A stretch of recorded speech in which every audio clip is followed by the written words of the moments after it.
Hello, welcome in to the first of what is hoping to be a staple on this channel, a series that I am calling Horror Roulette. Now, what this show is going to be is just basically a random movie selection and then followed by a review of said movie. So I've already pre-recorded the first selection process. In a moment we will go to that and then we will return back to here with my review on whatever movie is selected. But without further ado, let's get into it.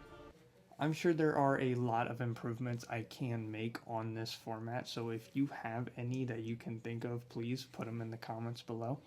I'm really excited for this, and without further ado, let's explain how the game works. So as mentioned, there are several wheels that we could see in this game that will select a horror movie, but for each selection, it's only going to be two that we'll see.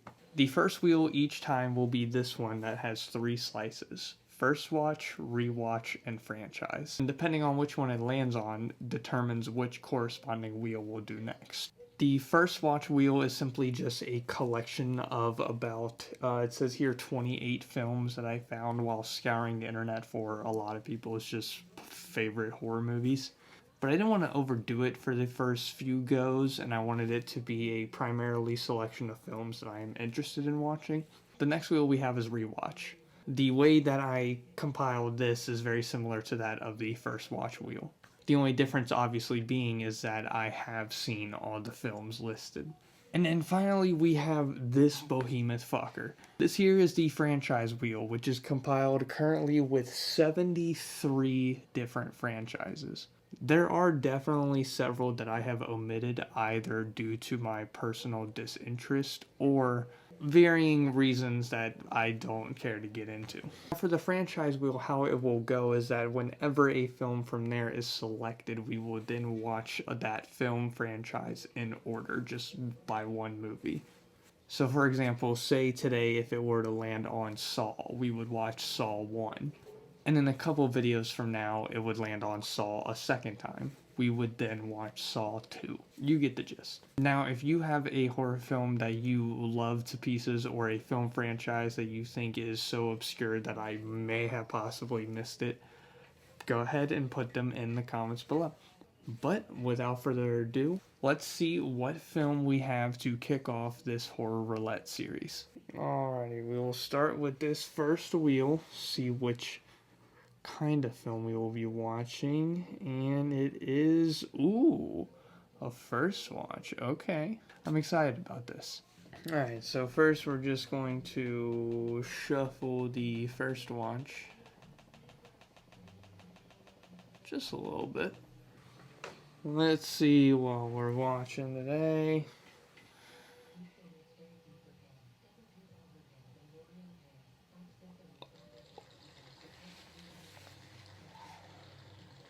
Oh God, this is going to send me to a strange side of YouTube, I fear. Do I kick off with, so obviously I've never seen this film. Hold on, let me get its information up. So if you don't know, Henry, Portrait of a Serial Killer was released in 1986 and stars Michael Rooker.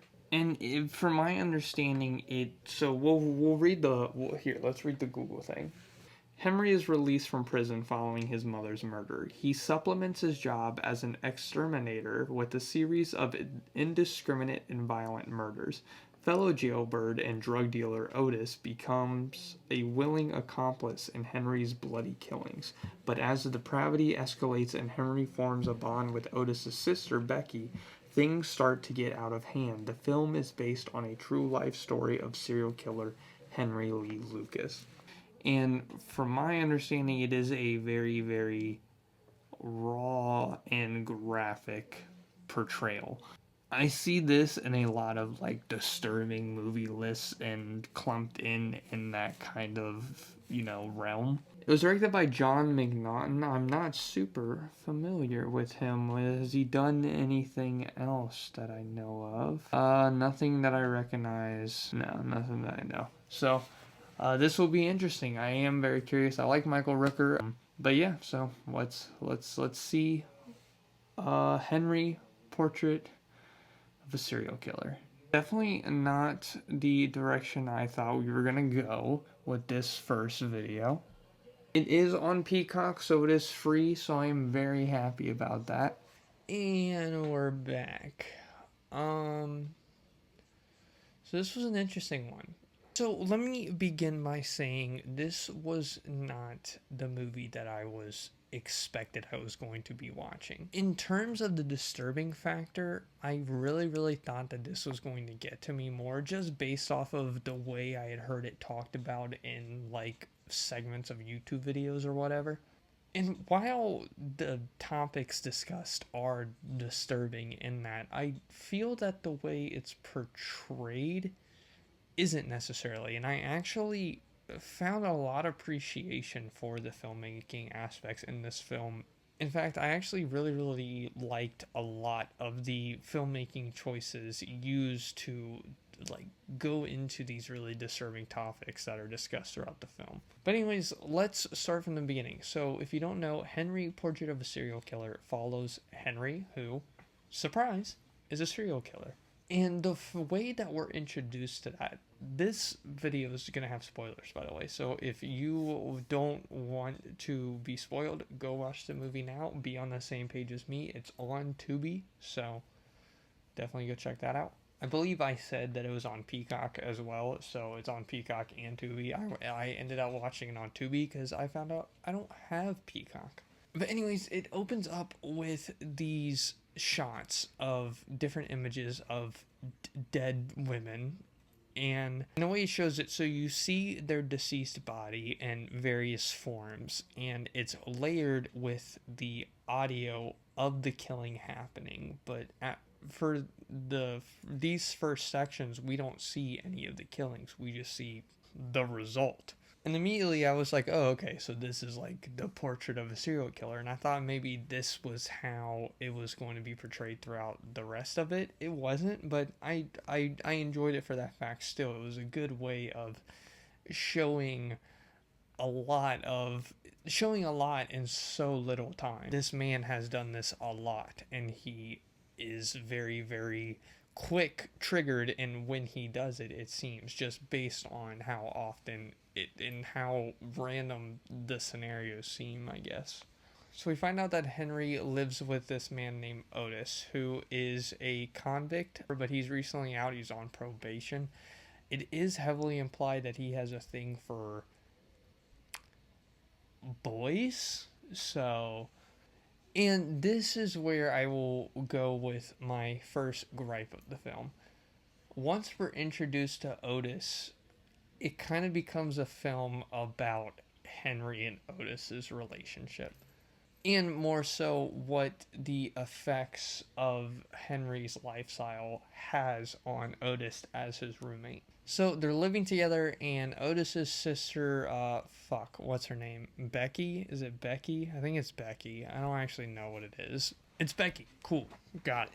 But Becky moves in, and we're introduced to this weird element between Otis and Becky. He is very advansive on it. And actually, we're just going to cut to the chase. Otis is a fucking depraved pervert, right?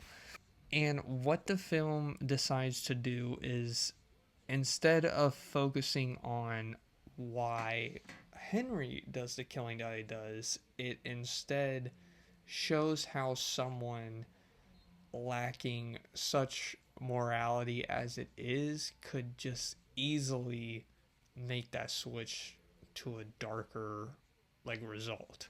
Basically, on a timeout where Otis and Henry are, I believe, hooking up with two prostitutes, Henry, just of a flip of a switch, kills the woman that he's with, then turns and kills the woman that Otis is with.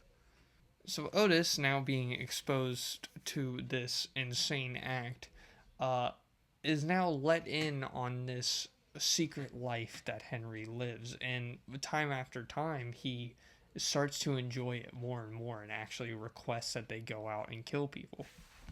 And it's really dark in that sense, like just how someone could so easily just like lack humanity after making that switch. Like initially he's super shocked by the fact, but once he becomes involved, it becomes much easier and easier for him to not look at his victims in the same humanity that he looks at himself.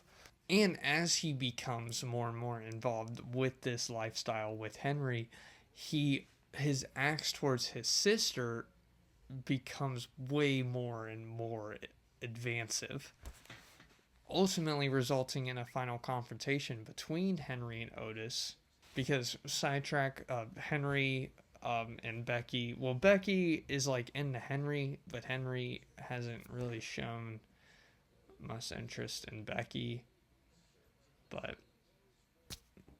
I don't know, she's into the serial killer vibe, I guess. And this confrontation between Otis and Henry results in Otis dying. Becky defends herself by stabbing him in the eye, and then Henry, like, finishes the job.